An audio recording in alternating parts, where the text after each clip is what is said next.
આપણને પેલા વ્રજનું પૂછતા હતા, આપણે કહેતા ના. ત્યારે આપણા ઘરે પ્રભુ નહોતા પધાર્યા. પહેલી વાર આપણે જે ભેગા ગયા. એટલે અમે તો નાનપણમાં ઘણી વાર ગયા હતા, પણ રમતમાં ગયા હતા. તમે પહેલી વાર જોયું વ્રજ. કોઈનો વિવાહ મનોરથ હતો.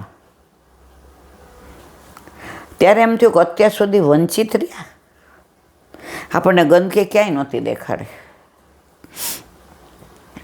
બધે પ્રભુને લીલા જ દેખાતી. ત્યારે એમ થયું કે આ ઘડી ઘડી બોલાવે તો અહીંયા આનંદ આવે. એ યમુનાજીએ સાંભળી લીધું. આજે પણ ઘડી ઘડી બોલાવે છે. અને ત્યાંય આ આનંદ જ લઈએ છીએ. જ્યાં જઈએ ત્યાંનું મહાત્મા, ત્યાંની બધી લીલાઓ, લીલા સ્થળીની. બહાર નીકળીએ તો કોઈ વ્રજવાસીને ત્યાં ટૂંક લઈએ, એની પાસે બધું સાંભળીએ. કોક વ્રજવાસીને ઘરે ચા પીએ, ત્યાં લીલાનો આનંદ લઈએ. અને કોઈ દિવસ વાંજોય જાય, સવારથી સાંજ સુધી એવી જગ્યાએ ગયા જ્યાં સત્સંગ ન થાય. ઘરે આવીને કરીએ હોલમાં. બધા વૈષ્ણવ એટલા થાકી ગયા હોય, અને હું તો એટલી થાકી ગયો. પણ વૈષ્ણવ આવીને એમ કે એલા બેન આજે હાલો. હું કહું આજે 10-15 મિનિટ બહુ થાક લાગે. એ દિવસે બધું વિડીયો થાય. શું કહું? વ્રજ છે આ, વ્રજની રજ છે આ, વ્રજના સાનિધ્યનો પ્રતાપ છે. એકવાર જાતા હતા ને ઉઘાડા પગ હતા. મને લાગે 1994-95. મેં કીધું લાવો હું તો ચંપલ પહેરી લઉં. મને અમારી ભેગા એક રાજકોટના વૈષ્ણવની ના, એ કે અડધે આવી છો નથી પહેરવા દેવા. મેં તો વેચાતા લઈને, મને કે ત્યાંય નહીં લેવા દો હાલ. પછી મેં એને બતાવ્યા. મેં કીધું મંજુ માસી જુઓ ફોલ્લા પડી ગયા, માથી હલાતું ને. તમે માનશો ને ત્યાં ગાયને છાણનો આટલો મોટો પોદળો હતો, ને ઉપર થોડું ગૌમૂત્ર હતું. મારો હાથ પકડીને ઊભી. સૌથી ચિત્રી ચડતી હોય દુનિયામાં તો મને. સહેજ બી કોકના હાથ હેઠાવી નહીં, ધોવે નહીં, આમ કરીને બેસે ને મને એમ થાય હાથ ધોઈ આવે તો સારું. અને બીજી છે મને સૌથી તકલીફ, સહેજ કોઈ અવાજ કરે. આરાધ્ય પેન હાથમાં જો આમ આમ કરે ને આમ મારું મગજ ફરી જાય. મને ઊભી રાખી, ઊભી રાખ, પગમ કરો. 2 જણે ભાઈ ઊભી રહે. તમે માનશો નહીં, બહાર નીકળીને તો મને કહેવાય પગ નથી ધોવાના હાલ. એમને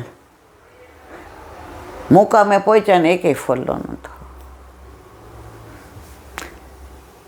ત્યારે મને એવું થતું કે ખરેખર વ્રજમાં આવું હોય. પહેલાં હું મારી બા કહેતી ને તો બસ બસ નથી સાંભળી લીધું. યુવા ધનને ઓથેન્ટિક બધું જોઈએ છે. આજે આપણા ઘરે ઘણા યુવાની આવા આવે છે કે આંટી બહુ મજા આવે છે, અસારવાય મળવા આવે. શું કામ? એને કૃષ્ણ ગમે છે. ઈલા આંટીથી એને કોઈ મતલબ નથી. કૃષ્ણ એવો છે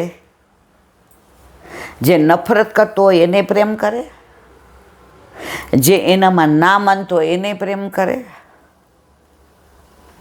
જે એમ કહેતા હોય કે અમે નાસ્તિક છીએ એને પ્રેમ કરે. અને આપણને તો કરે એટલે તો વલ્લભે પધરાવી દીધા જ, નહીં તો કોઈના ઘરે પધરાવે?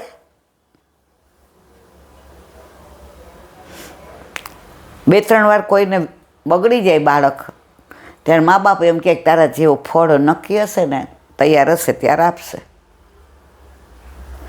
એમ આપણે 2-4 વાર ઠાકોરજીને પધરાવવા છે, નથી પધરાવવા ને વળી કોઈ ચડાવે એટલે આપણે કહી ના બાપા ના.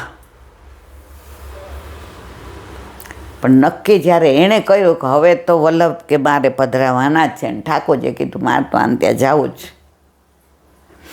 અને જે પ્રભુ પધાર્યા પછી આનંદ, આજે મારે આનંદ અને હેલી રે સાહેલી ગોકુળનાથજી આવે છે. આનંદ નહીં, પરમાનંદ. ઘરમાં આજે આમ આપણને બધાય અનુકૂળ શું કામ? બધાય ઠાકોરજીમાં માને છે. કોઈ માતામાં હોય ને કોઈ મહાદેવમાં હોય તો તમને આનંદ ન આવે. આ તો કઈ વાત થતી હોય સામગ્રીની તો બધાય એક જ મત હોય. ઠાકોરજી માટે કાંઈ લાવવું હોય તો બધા એક જ મત હોય. તો કહેવાનો આશય એ જ મારવાલા, એ તો પ્રેમ કે ઉધો, બસ ભાવ સિવાય બધું નકામું જ. ગ્રંથ વાંચીને પંડિત થવાય, ભાવ ન આવે. છોકરો જોવા આવે ને રૂમમાં તમને પૂછે કેટલી હાઈટ, વજન કેટલું, તમારું બ્લડ કયું, તમારામાં B12 કેટલું, તમારામાં C કેટલું, તમે કહો હવે આપણે ઊભા થઈએ? મારવાલા આ ન ગમે. પણ આવીને એમ કે today you are looking so smart. તમારે તો હાઈટે સરસ છે, એના પ્રમાણે બોડી છે. તમને શેનો શોખ છે? ત્યાંથી શરૂ થાય યાત્રા. તો પ્રભુને આ જ બધું આનંદ આવે છે મારા વાલા. એની લીલાસ્થળીની, એની લીલાની, એના ધામની, એના નામની, એના ગામની, એની સખ્યોની, એના સખાની, એના યમુનાજીની, એની ગિરિરાજજીની, એની કંદરાની, એની પુલીનની, એની વૃક્ષોની, વેલીઓની, ફળની, પુષ્પની, વનની, ઉપવનની, કુંજની, નિકુંજની. આ બધી વાતો કરીએ ને એટલે એને આનંદ આવે છે, કારણ કે બધું એનું જ. આ મને બોલાવવાવાળો કોણ? મારા સમ ખાઈને કયો 4 વાગે બધાને એવું થયું ને કે ગયા, કારણ કે એકદમ આપ્યું તો BP ડાઉન. ડૉક્ટર આવે એટલી તો વાર લાગે ને. ઘણા ડૉક્ટર આવતા પહેલાં વયાઈ ગયા હોય છે, પણ પ્રભુની મિશ્રી જે મોઢામાં ભરી તમને યાદ આવી. રસો હોય, એ રસ જેમ જેમ ઉતરો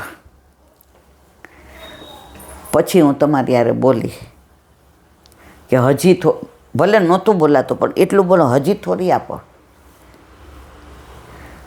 તમે બધાએ પેલા પગે વિક્સને કહીશું ના તે મારે કહેવાના છો. આ બધા એને કહેવાનું એ નથી મતલબ કે ઓહો, પણ એ બધામાંથી પાછી મને કાઢીને અહીંયા બેસાડવાવાળો કોણ? જો પે શ્રી વલ્લભ પ્રગટ ન હોતે વસુધા રહેતી સુની નાતર વસુધા. ઘણાને એમ થાય આવી વાતો તમે કેમ કરો છો? પણ સાક્ષાત પ્રભુ છે એમાં હું કે તમે બાકાત નથી. તમને આવી જ રીતે બચાવતા હોય. એની પ્રતીતિ આપણા ઘરે આપણા પ્રભુ બિરાજતા હોય તો કરાવે કરાવે કરાવે, એમાં કોઈ શંકાને સ્થાન નથી. વ્રજ વિહાર.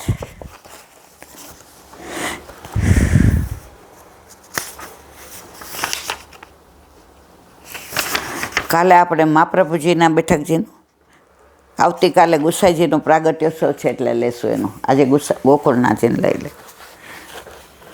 અસારવામાં 2 બિરાજે, ગોકુળનાથજી અને ગુસાઈજી. ગોકુળનાથજીના બેઠક બાજુમાં જ આ બેઠકજી છે. શ્રી ગોકુળનાથજીના અહીં શ્રી ભાગવત સપ્તાહ કરેલી. ક્યાં? વૃંદાવનની બેઠકમાં. સપ્તાહ પછી આપે શ્રી વલ્ભાષ્ટકની ટીકા કલ્યાણજી ભટ્ટ વગેરેને સંભળાવેલી. વલ્ભાષ્ટક કોને લખ્યું હતું? ગુસાઈજીએ. તો એની ટીકા ગોકુળનાથજીએ કલ્યાણ ભટ્ટજી વગેરેને સંભળાવેલી. વ્રજમાં જ્યારે બધા પધારતા, એકવાર અમે ચંદ્ર સરોવર પર ગયા ને તો એક બાઈ અમને કીધું, એ કે જો આ ગોકુળનાથજીના બેઠકજી દર્શન કર, કેવા સુંદર છે. મેં કીધું હા. મેં કે તને હાસ્ય બહાર આવતું લાગે છે? જો પહેલાં નહોતું દેખાતું. મેં ના, મન નથી લાગતું. મને કે બરાબર જો. મેં કીધું હા. તો મને કે તને ખબર છે અહીંયા? મેં તો ના. એ કે અહીંયા ગોકુળનાથજી 6 મહિના બી રહી જતા. ક્યાં? ચંદ સરોવર અને સર્વોત્તમ સ્તોત્રની ટીકા લખી હતી. મેં કીધું હા, મને કે હા, એ કે આટલા વાર દર્શન કરવા આવસ, ખબર હતી? મેં કીધું ના. એ કે દરેક લીલાને પૂછ ને, કોક તને જવાબ આપશે. ઈલા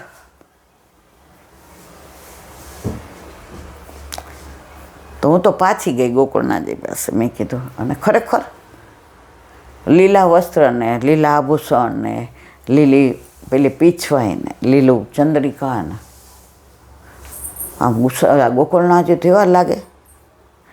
આપણનું મુખડું રોજ રોજ હસતું રહે, મને ગમતું રહે. આ તો કહું છું રે ગોકુળનાથજી ગમતું રહે. અમે ગાડીમાં આવ્યા હતા ગિરિરાજબાની પરિક્રમા. 9માં ચંદ્ર સરોવર આવે, 7માં ન આવે ને 5માં ન. એટલે બધા કહેલા બેન 7 ની કરીએ. મેં તો ના, ચંદ સરોવર તો જાઉં જ. એટલે અમે પછી કીધું કે આ બા કાંઈ વાહન લઈને ન આવ્યો હોય તો આપણી ગાડીમાં જગ્યા છે. ચાના રસિયા એટલે બહાર ચા પીતા હતા તો બહાર નીકળ્યા. મેં તો અમારી ભેગા બેસી જાવ ને, અમારે યાર થોડોક સત્સંગ કરજો. એમ કે તું મારી ભેગી બેસશે. હવે પરાકાષ્ઠા જુઓ તમે. તમે શું લાવ્યા છો? મને કે વલ્લભ ને ગુસાઈજી જે રસ્તે પરિક્રમા કરીને એ હું લાવી છું. સમજી નહીં, એ પગે ચાલતા હતા. મેં તું 9 કોષ નહીં કરો છો કે કોણ કરે છે? પ્રભુ જે પગ વલ્લભ ને વિઠ્ઠલ જે ચરણે ચાલતા હતા એની પાછળ પાછળ જાઉં છું. ઈલા હું નથી કરતી પરિક્રમા. હું કરતી હોઉં ને તો તારી જેમ ગાડીમાં જ કરું, કારણ કે મારા પગ જોતું અને આટલા સોજા હાથી પગા જેટલા. મેં કીધું બા હવે બસ બેસી જાઓ. મને કે વલ્લભને ગુસાઈજી પાછળ જોતા હશે કે માં આવ્યા કે નહીં. એ 2 મિનિટ બગાડી દીધી. ફાસ આ હાથમાં લાકડી હતી બિચારાને. એ જે ફાસે હું રોકડી કરતાં કરતાં દોડ્યા ને, મને કે બારે હંગાથ વયો જાય ને. જો આવી ભાવના હોય તો વ્રજમાં આનંદ આવે, નહીં તો લે દેવ ચોખા મેલ મારો છેડો. હીરો ઘોઘે જઈ આવ્યો ને ડેલે હાથ દઈ આવ્યો. મધુરાષ્ટક કાલે આપણે પાણી મધુરો એને વિરામ આપ્યો. આ એવી ભારે છે ને બાપા, એટલે પગ દુખે છે. આજે આવ્યું પાદો મધુરો. પાણી એટલે હાથ, પાણી એટલે જળ, અને પાદો એટલે ચરણ. હવે આગળ પ્રભુના ચરણો મધુર છે. આ હા હા હા. પ્રભુના ચરણની વાત આવે ત્યાં તો આમ મન એવું રાજી થઈ જાય કે આટલા બધા વર્ષોથી આપણે ચરણ સ્પર્શી વંચિત રહ્યા હતા. ફક્ત મંદિરમાં દર્શન કરાવીને રાજી થતા હતા. પ્રભુ પધાર્યા પછી જે ચરણ સ્પર્શ થાય છે, ઘણા મને એમ કે અમારે ગોવર્ધનનાથજી છે તો એ ચરણારવિંદમાં બધી ચરણારવિંદમાં ચરણ ચિહ્ન છીએ. તમને મને એટલે નથી દેખાતા, હજી આપણી આંખો એનાથી ને ટેવાયેલી નથી. રોજ કરશો ને કોક દી તમને થશે, કારણ કે ગોવર્ધનનાથજીના ચરણ આમ હોય. પણ એકવાર એણે છૂટકો જ નથી, જખ મારીને દેવા પડશે. પ્રભુના ચરણ મધુર છે. કારાવાસમાં દેવકીજીએ ગર્ભ ધારણ કર્યાના ચિહ્નો જોતા પ્રાકૃત પુરુષની માફક વસુદેવ પણ આ મારું બાળક છે. પ્રભુની પ્રેરણાથી વસુદેવે પુત્રને કેદખાનામાંથી બહાર લઈ જવા ઈચ્છા કરી. ગોકુળ નંદજીની પત્ની યશોદાજીને યોગમાયા જન્મી. દ્વારપાલો શેરીજનો ઊંઘાડી દીધા.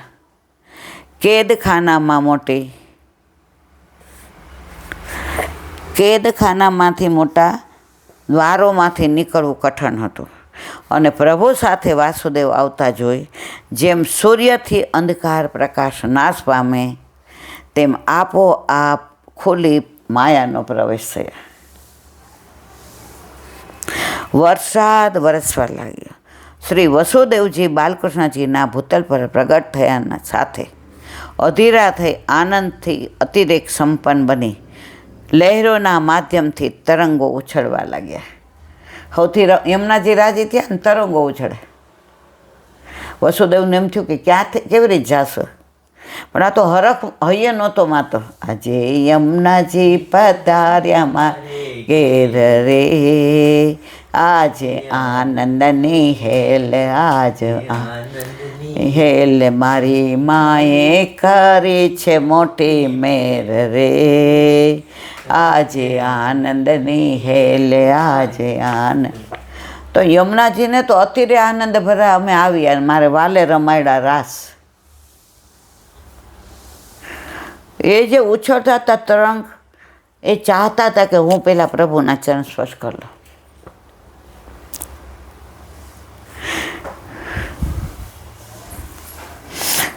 સાથે પ્રભુ વાસુદેવ આવતા જેમ તે સૂર્યથી અંધકાર નાશ પામે તેમ આપોઆપ ખોલી ગયા. પ્રભુ શ્રી કૃષ્ણ સર્વને મોક્ષ આપનારા હોવાથી તેમના પધારવાથી તામસ પ્રકારની મુક્તિ થઈ. દ્વાર ખુલતા મથુરાથી ગોકુળ લઈ જવા આવ્યા. પ્રભુના ચરણ સ્પર્શ કરવાના હેતુથી જો ચતુર્પ્રિયા શ્રી યમુનાજી મહારાણી અધીરા થઈ આનંદનો અતિરેક સંપન્ન બની લહેરોના માધ્યમથી તરંગો ઉછળવા લાગ્યા. જે વાત મેં કરી, ભગવાનના જન્મ સમયે અને સ્થિર ચારે તરફ વાદળો ચડી આવ્યા અને વરસાદ વારંવાર વરસવા લાગ્યો. ગંભીર જળના વેગથી